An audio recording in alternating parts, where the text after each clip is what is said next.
I'm in Singapore today at the Lee Kuan Yew School of Public Policy at the National University of Singapore. Our guest is Leong Ching, Senior Research Fellow at the Institute of Water Policy. Dr. Leong is the author of a new paper published in the Review of Policy Research entitled Persistently Biased, The Devil Shift in Water Privatization in Jakarta, and she's kindly agreed to talk with us today about her paper. Well, first, it's great to be here in sunny Singapore today. And thank you so much for agreeing to talk with us. Ching, maybe we could start and talk about privatization in Jakarta. What can you tell us about the sort of background to the initiative in Jakarta? Well, it started off generally, of course, with the idea that the private sector has something to bring to the table to this whole water equation. So one of the things they were hoping for in the whole process was that the private sector would bring capital, also expertise. Because at the time that they started in the late 1990s in Indonesia, there was high water leakage. Very few people, in fact, like fewer than half the people in Jakarta were getting water. So they were hoping that all these things would be fixed. Plus, the money would come in from external sources. Mm-hmm. So that was the big dream in the late 1990s that started this whole thing going. And of course, at the time, the World Bank and many other international agencies thought, okay, why not try this? This is a good way to get started.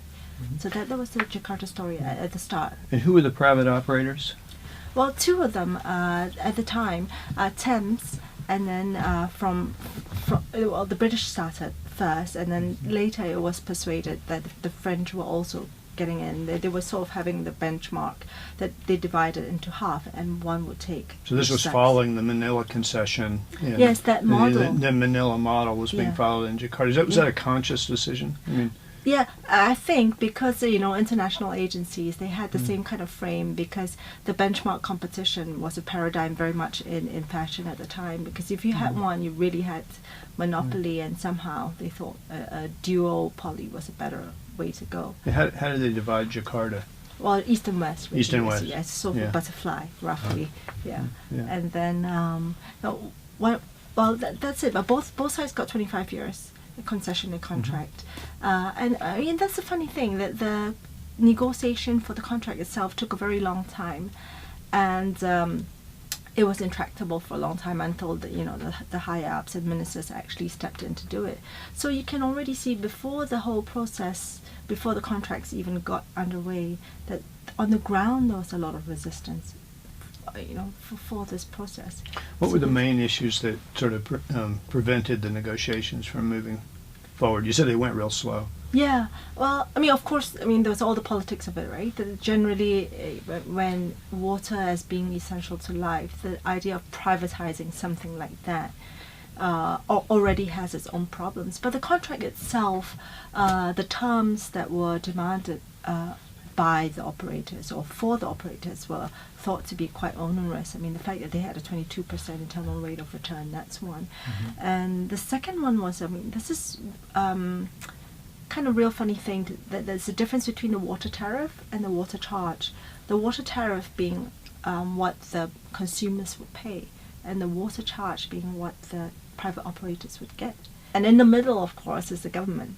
So providing the difference. Yeah, assuming that there is a difference, because in the utopian state of mind, that there wouldn't be a difference, and what people paid would be actually enough to cover the charge, as well as all the other investments that you had to make for infrastructure of this sort. So that's one. The other one, of course, was that there was a hedge against currency fluctuations. And you would think that's kind of pro forma, that was okay, that it was something to negotiate, but not something that would break the contract. But as it turned out, this sort of fairly innocuous term was what led to a very difficult implementation process. Mm-hmm. Yeah. Well, let's get in to your devil shift. Can you tell us about the devil shift and what kind of conceptual lens you've used to explain this narrative of privatization in Jakarta? So I was interested in the devil shift just because so little work has been done on this part of a very well used framework. The ACF is the Advocacy Coalition framework is very, very well used and very well published. And people often use that to say, okay, here's one coalition, here's another one, and how they changed, and basically to explore the whole policy reform process. But there's this little bit called the devil shift that nobody ever investigates, right? But the whole idea is very intriguing. It's like if two of us were on different sides, you would think I was the devil, and I would think you were the devil. And there were three interlinked hypotheses that I would read into your motives something worse than what you really felt, and into your behavior, that I will construe your behavior as being worse than it really is. And the last part, of course, and the part that is most objective, is that I would think you were bigger, more powerful, richer than you really were. So this is bias. I mean, bias in the sense that it's not true to fact and not true to reason. And I was intrigued by this because when something is as high cost as water infrastructure, why would you do that? Why would you persist in being biased, right? Knowing, for example, what the other side's resources were, knowing how you behaved and what your motivations were. Why would I consciously ascribe to you something more than you were? And so this was so far, before this, it was largely hypothesis, like, this is what people were likely to do, or this is what could have happened. I mean, in psychology, of course, this could very well have happened. So I thought, okay, let's find a way to test it, right? Because in such an emotional topic as water privatization, won't it be fun to see how the consumers see the operators and see the government? So that's what I set out to do. The government, as well as the private operators, was taken to court for not providing water. They did not uphold the human right to water in Jakarta, and they won. So basically, there was this whole contract, this whole privatization effort was declared to be unconstitutional by the highest courts in Indonesia, and later, of course, enforced by the district court. There was indeed a double shift, and people did indeed see the other side as being more powerful, ascribe motivations to the other side. But it's not just one devil. It's not just like, this is a really bad guy and I'm the good guy. But they saw three different kinds of devils. Like, this is a really bad guy in this way and this way and this way. So there was one of them was that the devil was a profiteer, that all he wanted was money, and then he was just fleecing us. And another one was he was just a Goliath, that we are the small guy and this is the big guy. And interestingly, in this Goliath narrative, who is the bad guy? Is it the government who's the bad guy, or the private operators who's the bad guy? Not clear, but we're clear who's the good guy, which is the consumer. So that's the second devil. And the third one is that there's a sort of ineffectual governor. That, I mean, the government is just like, it's not that good, it's incompetent, they can't give us what we want, they can't run the water infrastructure, they don't have enough money. So the third one is like, maybe not so evil, but he's just not, he's incompetent. He's not up to the job. So this is what I found, and so it was interesting to me because it does show that it's not clear that there are two camps, pro and anti-water privatization, which is how we usually conceive of things, that I'm the good guy, you're the bad guy. But it's not that clear that, okay, there are some bad elements, but there are three different kinds of bad guys, and it's not clear they're all bad in the same way. Do you think that the devil shift is a conscious tactic that different groups use, or is it unconscious? I think in this case, it's not conscious. The consumers don't deliberately, like, they don't consciously work themselves up to say, oh, I think it's beliefs genuinely held, and maybe fanned by some groups who are really anti-privatization. But this is the reality of public life, right? That people tend to frame things and try to mobilize people. But I don't think they kind of consciously, the consumers consciously kind of work themselves up, but they could, they could be the recipients of some framing or campaign or things like that, which is kind of a feature of all public life, I would say. You described these three different devils. Were there different coalitions as part of the overall anti-privatization group in Jakarta? How did the different subgroups in the public civil society break down according to different beliefs. Actually, that's a funny thing. There aren't civil society groups that go according to these three. One is anti-government, one is anti-private operators. All not really. How the civil society groups and the NGOs and probably the consumers themselves see themselves as being anti-privatization. They're all kind of in the same coalition, and they see the other side as being pro-privatization. I'm betting, although I didn't do the research, that if I had interviewed the other side, meaning the government officials and the private operators, that they don't see themselves as being pro-privatization as well. So I think the binary frame is a little bit collapsed by this research to say some people are pro and some people are anti, but it may not be something like that. The paradigm shift that we have to make when we talk about intractable policy change or some difficult policies like this one, that there are people for it and the people who are not for it. The irony is, of course, even though it's called the devil shift, right, it does show that the reality is not there is a bad guy and that there is a good guy. There are different reasons that we oppose this privatization, but it doesn't mean that elements of private operator participation will not be welcomed. And I'll show you what I mean, because in the second narrative, the second devil, the Goliath, right, that's real funny because this is like they are the big guys and we are the little guys. And, both the antipathies towards both the government and the private operators. So it's not per se the fact that it's private that's, making people opposed to privatization. It's the fact that they are the big guys and they don't listen to us. But there is no necessary connection between the two. So maybe there is some hint of how we can solve this problem, because we think at the moment now the whole deal is declared to be illegal, right? So the courts have ruled that it's unconstitutional to privatize water. That actually doesn't get us anywhere, because you can't just say, okay, it goes back to the government, now you pay up, and they owe the private operators something like $1 billion US dollars, right? And that's not going to get us anywhere either. So breaking the contract, ending the privatization actually doesn't solve anything. And the people know this, because in the discourse it's very clear, and they say, well, the government actually doesn't have the capacity to provide us with water. So what have you learned about overcoming the devil shift from your research? Overcoming this hostility to water privatization for other cities in Asia or even in Jakarta. Right. The temptation really is to say, because it's biased and because it's apparently irrational, there's this if only they knew what the truth was, if only they knew that we weren't as powerful as they think we were. So this is like the more information hypothesis, right? That the temptation is to immediately say, well, why don't you tell them, why don't you tell them we're really poor and we're little guys too, or something like that, right?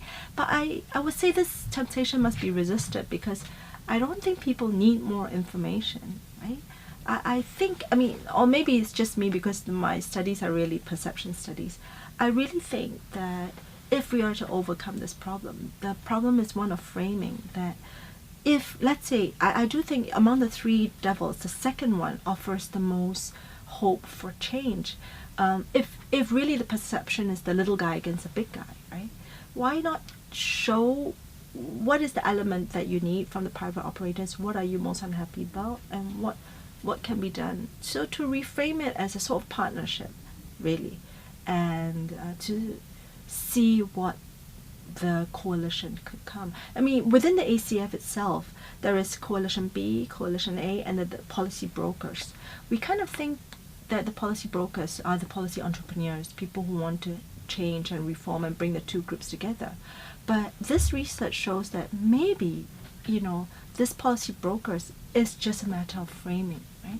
So you can, what you need is a third side, as we say in negotiations, right? If you try to negotiate and mediate between the two sides, you actually have a third side. The third side is the side that reminds you what really matters. And in the Q methodology, people. I mean, it's quite clear, right? People were pretty pragmatic about it. I really don't care whether you're private or whether you're the government. All I care is just give me the clean water. And some of the discourses does show, the discourses are like, of course, the first one saying, the government doesn't have capacity. The second one saying, the private operators are after money. But the third one is that there are coping costs to the failure of privatization that is not recorded yet, that people have to cope on their own, and these costs are not recognized. That's one. And that people are having like mini water utilities within their own homes just to cope with this whole process. We see this across Asia, in Phnom Penh, in Manila, in Singapore, different models of private operators, public operators, that have done well regardless of their pedigree, regardless of ownership. In your study of Jakarta, do you have a sense of what really went wrong there compared to these other places? Yeah. I think partly is the whole political story of the time, the last 20 years in Indonesia, the whole story of becoming more less authoritarian and decentralized power and things like that. It's a journey that Indonesia has traveled for 20 years, and caught up in this whole journey of political forces was the water story, right? In 97, when they tried to privatize it, there was a whole connection with the former president Suharto and one of the private operators, and the whole antipathy towards him at the time and his downfall after the Asian financial crisis. That led to one kind of whole set of momentum on its own. The second, of course, is that because of the riots in 97, 98, the private operators, which were foreign private operators, left the water utilities, and the old public sector operators, they just stepped in, right? And this whole thing, of course, created another wave of dissatisfaction that people could not count. I mean, water is something you have to count on. That you can't have no water for days on end. And it's like, whoa, these guys, they left us and could you count on them ever, right? Well, when they left, did the old public officials come right back? Yeah. So the utility was there waiting to reestablish control in Jakarta? Well, I don't know. I mean, that's one way to say reestablishing control. The other way is to say that they were really, they stepped in where there was a vacuum. Right? But whichever the way to frame it, the fact is that this influenced thereafter the view of the people's views of the private operators, that they work for themselves, really. I mean, having said that, right, and to be fair to the private operators, it was very messy and destructive time. Thousands of people were killed in the riots in 97. In Asian financial crisis was generally a very troubling time for all of Asia. Many countries in Southeast Asia suffered because of that. And so that was the one side, the politics of it. The second, of course, is the real financial cost of this. The currency hedge was something that was, pulled to breaking point, really. It made it completely unsustainable, the contract. You couldn't do, you couldn't pay the private operators in the currency that they were, exporting home. And the second one, of course, inflation just went up 120% in Jakarta. And there's no way you can sustain this without raising the tariffs. But you can't raise the tariff when people are under such great hardship. So what are you going to do? And in fact, the government told Jakarta that, hold the tariff steady. And for a few years they did. But then, they couldn't in the end. And so they raised it 3 times successively. When was that? In the late 1990s, and then in 2001, and they raised it. They raised it 3 times, and like for 30-40% big raises. So today we see the water tariffs in Jakarta are 2.7 times that of Surabaya, which is comparable to Jakarta, right next to it. Right? So the second largest city has this kind of water rates. So of course, when you compare this, it becomes like, okay, our service is so poor, but we pay so much. And then it becomes even more. So everything kind of adds up, right? The money, the politics, the emotions, and the foreign local makes. kind of recipe for disaster, really.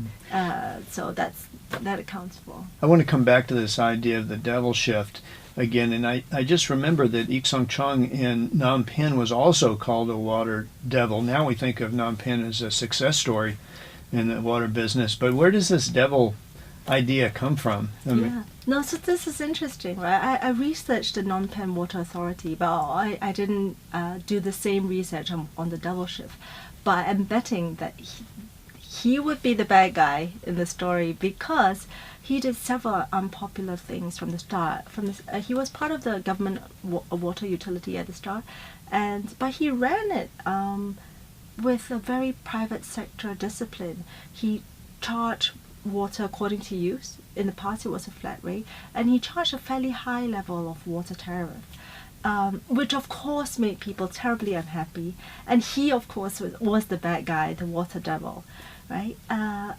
But he then used the money, and this is an interesting point because he then used the money to improve the service, and people thought, okay, this is something that I could pay for because it's cheaper than buying bottled water and the big water trucks, which were actually illegal water vendors, but they paid a lot more for that than they did for the tap water, even though they paid more for the tap water than they had in the past. So this was unfortunately not the case in Jakarta, where people paid more and they didn't perceive themselves to be getting better service. So Ik Song Chan was kind of the devil at the start, but because he was able to deliver, he had some legitimacy, and slowly over the years he gained the respect. And all the people of Phnom Penh, because it made a great deal of difference that you could drink the water from the tap, and that you didn't have to buy bottled water, because bottled water costs hundreds of times more than tap water. Was there a comparable leader in the Jakarta privatization? Someone like Ik Song Chong and Phnom Penh, or on either side of the debate? Were there? Yeah, unfortunately, and so this is the local versus the foreign private operators, that part of the story. There wasn't really a local hero that came out in the Jakarta side, because I think also because Ik Song Chan, the perception was that even though he was the bad guy at the start, but he wasn't a private operator, that he wasn't a profiteer, neither was he a Goliath, he wasn't some big guy, right? So maybe that part played a little bit into the narrative. There wasn't a corresponding part in the Jakarta story. But remember, I think the 98 riots and the fact that they ran away, I think that kind of lived on forever in the psyche. Yeah. Well, this has been great. Do you have any recommendations for things our students could read about the devil shift or this controversy over water privatization, besides your own paper? Well, I think now it's really interesting time because a lot of news reports are coming out about the lawsuit, and what could be done. I think the students, if they have time, just read the news reports online, because it does show that that the NGOs and the rest of the people who are campaigning against the private operators, they count it as victory. Maybe one thing they want to think about is what next. So if you take this private operator down, do you necessarily get better water, or do you get water at all? Well, Leong Ching, thank you so much for doing this today. I really appreciate it.